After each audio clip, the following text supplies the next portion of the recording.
Guys, Mark Goldberg here from Mark Vlogs Watches with a quick word for your friend and mine, ArchieLuxury, Paul Pluta, AC3, Archibald Chesterfield III. You know, he invented the quick wristwatch check, and the rest of us on YouTube, well, we just stole it. Help keep Archie full-time on YouTube by liking this video, watching this video, tell your fuckhead friends, and make sure to subscribe to his Patreon. And now, ArchieLuxury. You see those big yellow plants, but in there's all these azaleas. Yeah. Those yellow ones have grown up, but they'll die later, and then it's protecting the azaleas. Merry Christmas! Happy New Year! No, Oh, that corner. yeah, no, the whole side, there's about 20 azaleas there. Oh, okay. But you can't see them because those plants have taken over. Yeah. You know? And that's all right, because those plants will die, and the azaleas, but it's protecting them from the sun. Yeah.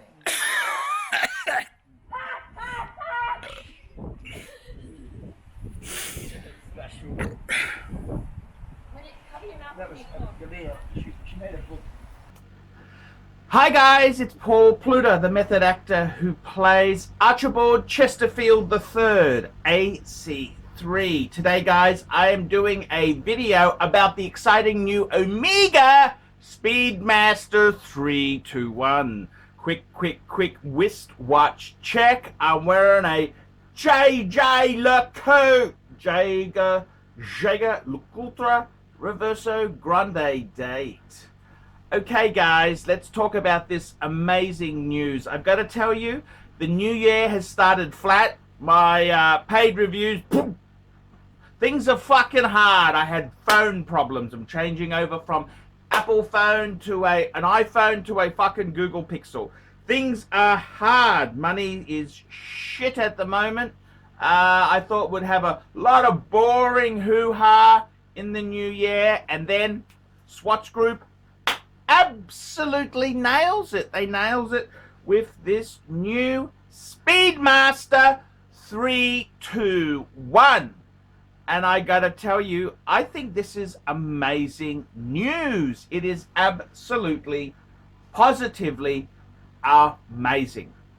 Now, it's called the Ed White because Ed White was the first astronaut, I think in 1965, to actually do a spacewalk outside the safety of a module, lunar module. Well, not a lunar module. This is I'm getting myself deeper and deeper into the shit there. I know nothing about space travel. But look, the thing is this. The important thing is, all you need to know is Omega has relaunched the icon.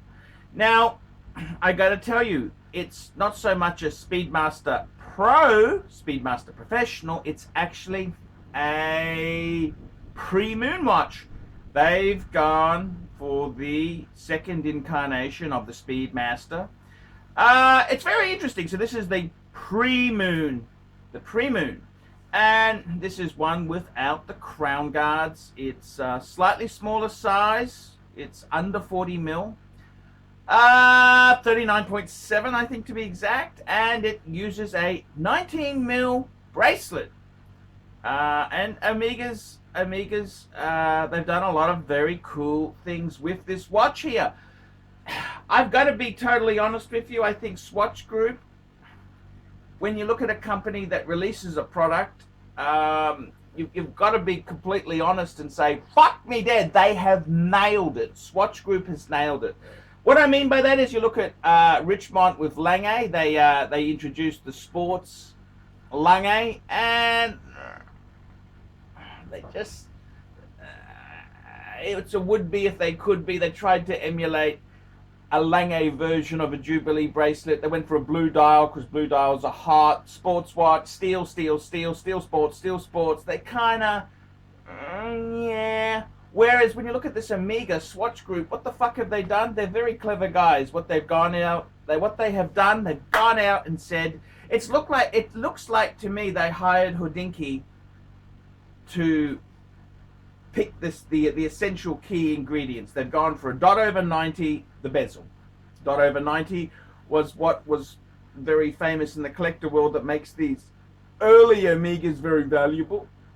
They've also gone and said, right, we're going to go back to the older bracelet, older style bracelet.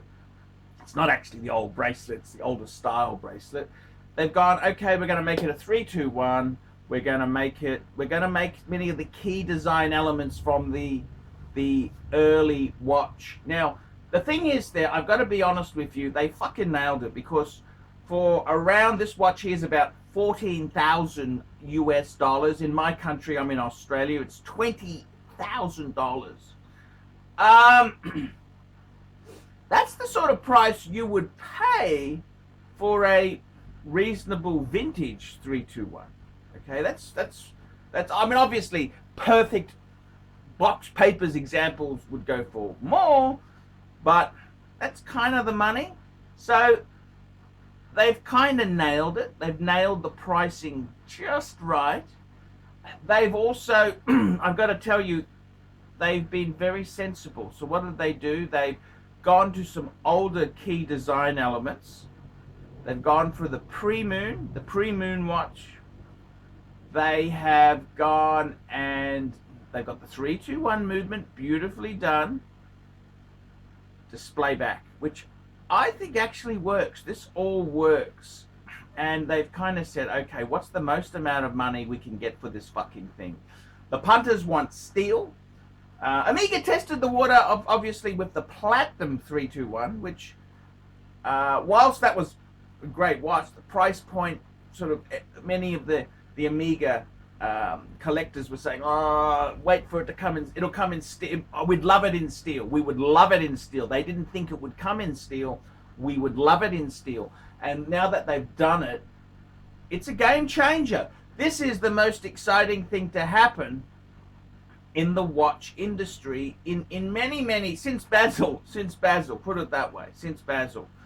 Well, actually, since the launch of the Lange sports watch. Okay, there we go. What do I think? I think it's fantastic. I think it is an amazing watch. The 321 is highly regarded. That's a column wheel chronograph, which column wheel is what? Patek uses column wheels, okay? That's all you need to know. Patek uses column wheel. I don't know if it has a vertical clutch. I'm not 100% sure on that there. But okay. So what do I think? What do I think myself there? Well, I think it's pretty damn good. I think it's excellent news. I think Swatch Group has said, what's the maximum price we could get for this fucking thing?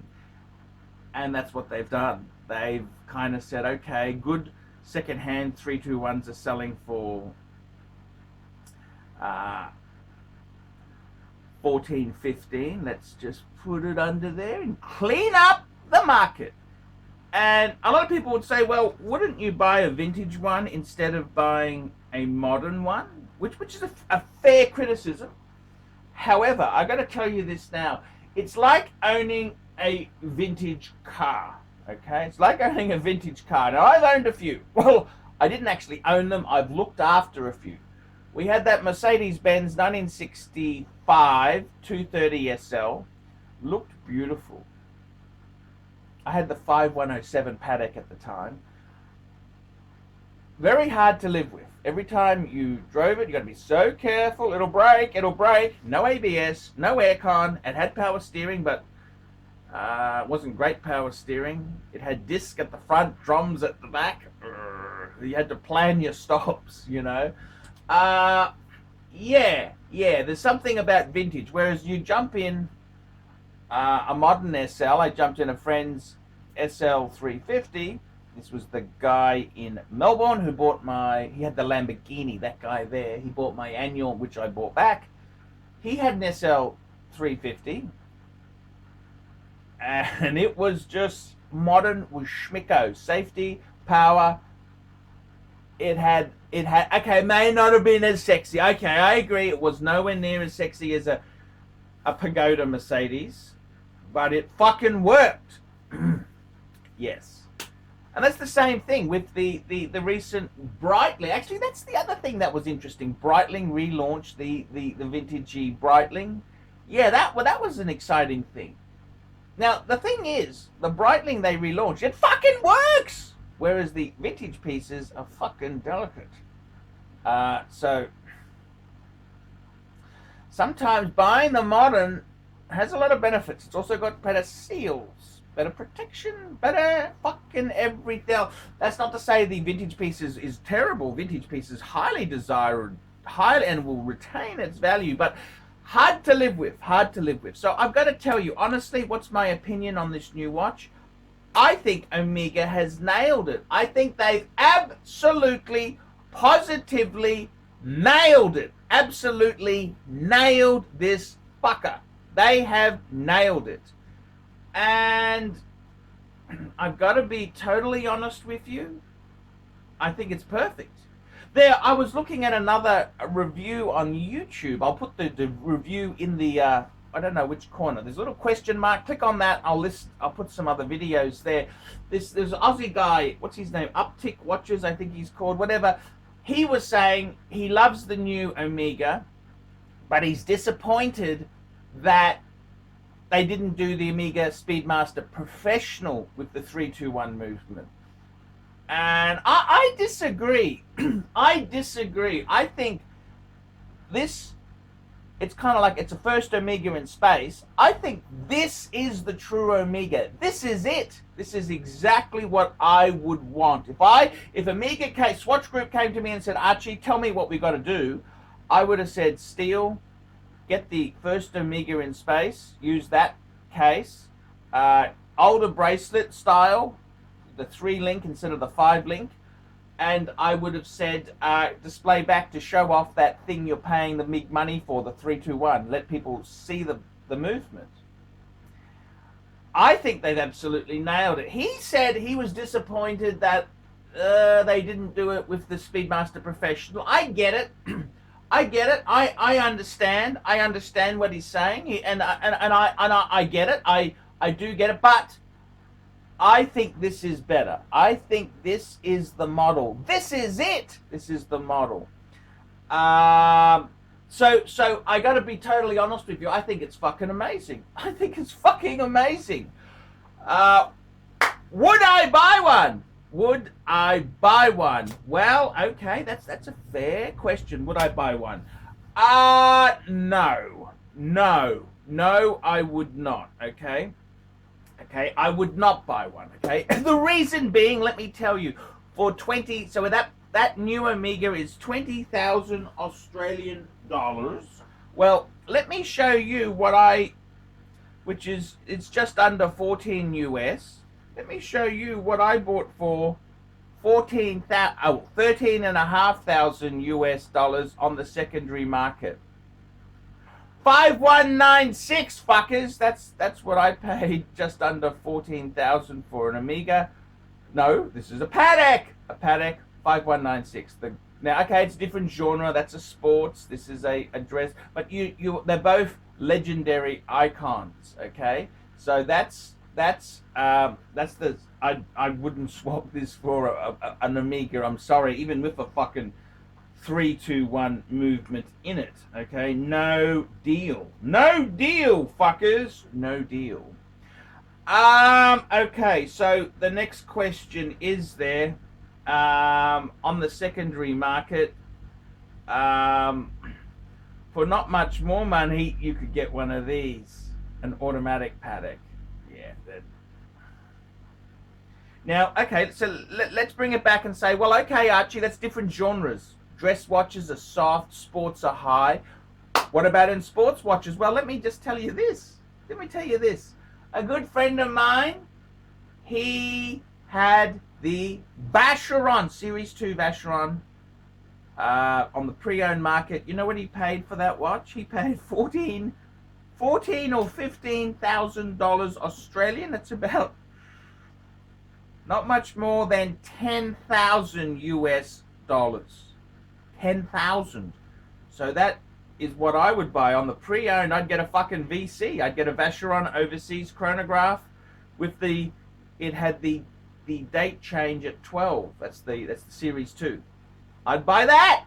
That'd be a fuck off high-end chronograph. That's a lot more high-end than a than the Omega. And even in Omega's own camp, I got to be completely honest with you. Completely honest. I think I would prefer to have a Breguet Type 20. A Breguet Type 20. Okay, it's not a column wheel chronograph. It's a cams chronograph, but it's a flyback chronograph. It's a much nicer execution, in my opinion. That's what I would rather buy, and I could buy that for about 5,000 or 6,000 for a minter on the pre-owned market. So I would, okay, Archie, you're not being fair. You're being very difficult. So okay, let's have a look then. Let's say Omegas. If I had 14,000 US dollars to spend on Omega, what would I buy? Let me tell you what I'd buy. I'd either go grey market, Joma shop, or pre-owned. I would go one. I'd get a 1861 with the big fuck off box. That'll set me back. I could get one of those for, let's just say, 4,000 US. Okay, I've got 10 left. I would buy an Omega Speedmaster Mark II. That's the reissue with the, guess what, coaxial column wheel movement. That'll be another 4, so that's 8. Okay, what else would I buy? I would then buy a first Omega in space.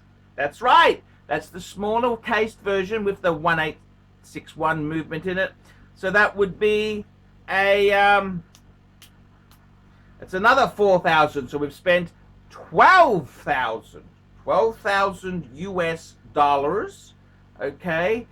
12,000 US dollars for 3. What else would I buy? Would I get one more? I would possibly get, maybe throw in a reduced, throw in a reduced at 2.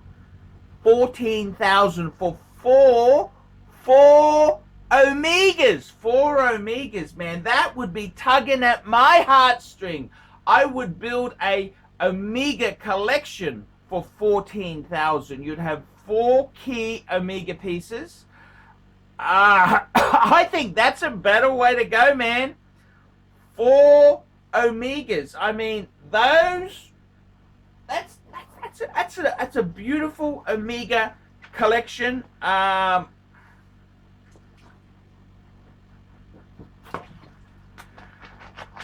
reckon that's a better use of funds, okay? Better use of funds. And let's not forget, the reason Omega went from the 321 to the 861 movement was that the column wheel chronograph was problematic. It was expensive to make and problematic. Hence, they went to the 861, and it's just that the watch collecting community, the whizzes out there are all fucking nuts. They're all nuts. Now, I get it. I'm as lunatic as they come. I am lunatic as they come. I was recently banned on Purist Pro for controversial postings. Yes, I've been banned from yet another forum. So I am the typical lunatic wheeze. That's correct.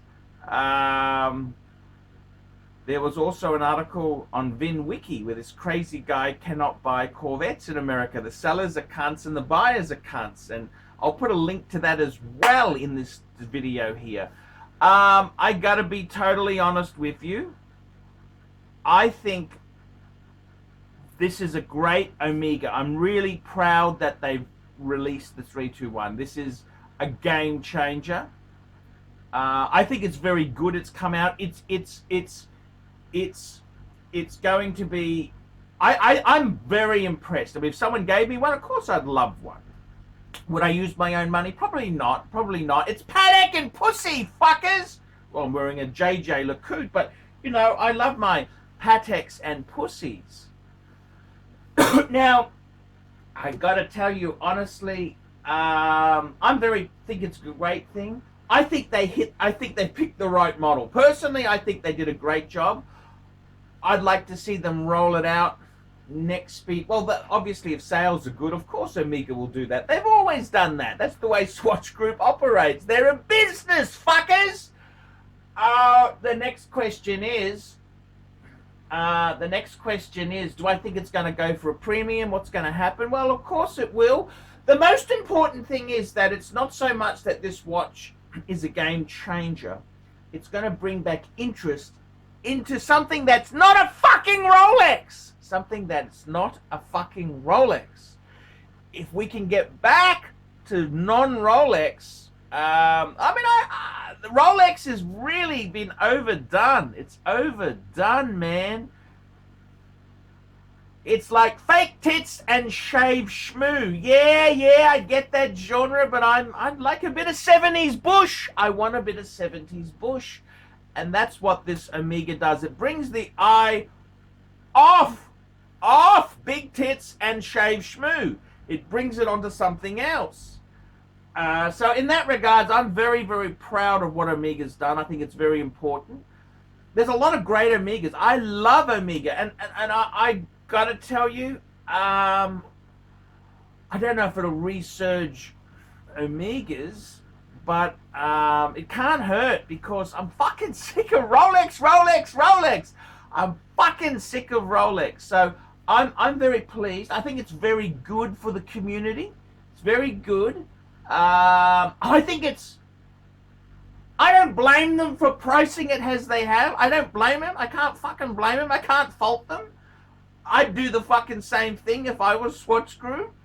I wouldn't get one, but I'm a cunt. I'm a fucking cunt. I want pre-owned bargains. You know, I'm Paddock and pussy. Preferably with a bit of 70s bush in there as well. Yeah, so I'm happy it's happened. I'm sick of making Rolex videos. I'm glad we can talk about something else besides fucking Rolex. So I'm very happy. Would I buy an Omega? I love the brand. I gotta be honest with you. You know, what I really miss from all this shit going on is the Zenith El Primero Chronomeister I had. That was a fucking column wheel. First automatic. I mean, that's a legendary watch. It makes me horn for that. That's what I'm feeling really horn for, is that Zenith I had.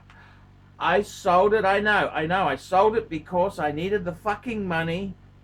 I needed Paddock and pussy. I mean, that's the meaning of life, fuckers. That is the meaning of life. So, yeah, I'm actually happy. I'm happy, okay? I'm very happy. So, guys, that's the way it goes. Tell me what you think. What do you think of the new Omega 321? Is it groundbreaking? Do you love it?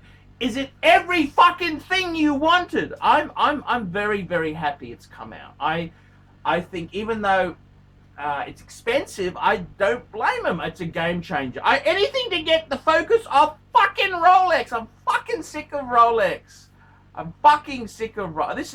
This is very exciting news. I'm chuffed to bits. I am chuffed to bits. Okay, guys, that's today's vid. Tell me what you think. Like, subscribe, tell your fuckhead friends, put some nasty comments down below, and don't be afraid to get a paid review done. I am doing very bad financially at the moment. I've had my iPhone, I've been transferring to a Google Pixel, I've been spending a fucking week transferring shit. I'm only halfway through it. It's a disaster. I need some money now. If you want to do a paid review, it would really help me. I know there's a little bit of a backlog, but come on, just pay me, and I'll get it done within 2 weeks. I'm Paul Pluta. Tell me what you fuckers think of that. David SW. Who does ArchieLuxury recommend is the greatest grey market dealer in America? There's only one choice, David SW. That's right, guys. I've got to tell you the honest truth. I have for a long time been looking for the perfect answer. Who do I recommend people go to see? Who do I recommend that people can go and buy watches? And I've got to be honest with you. The greatest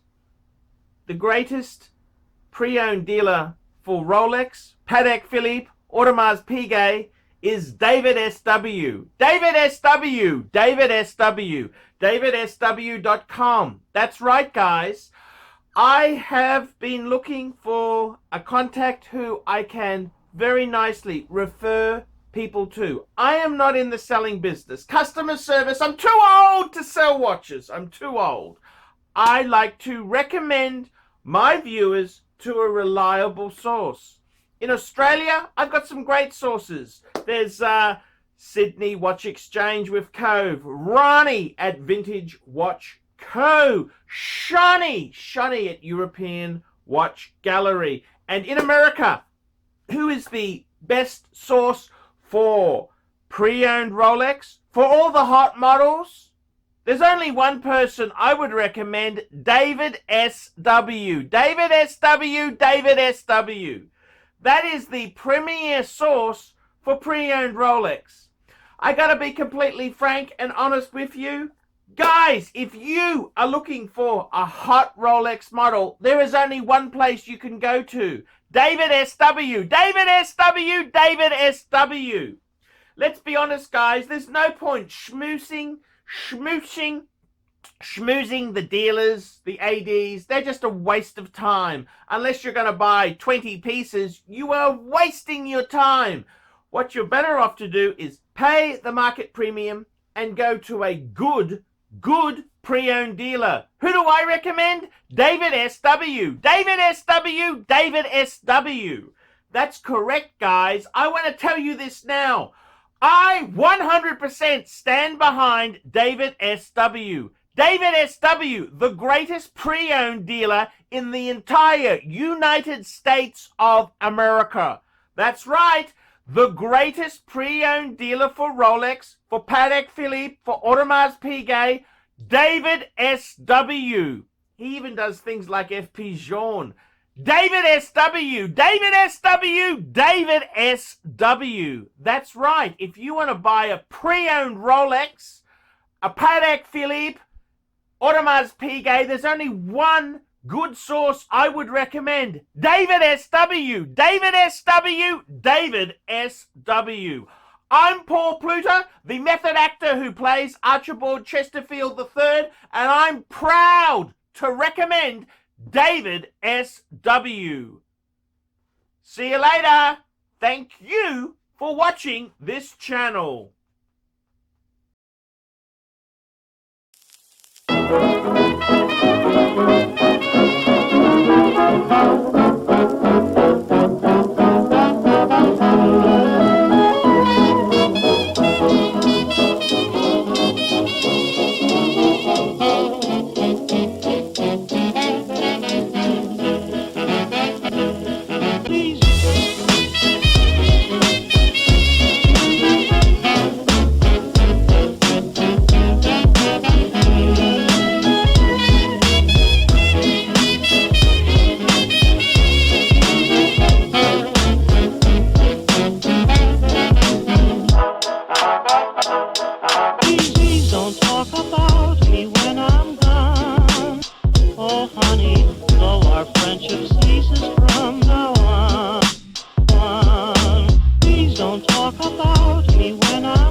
talk at all.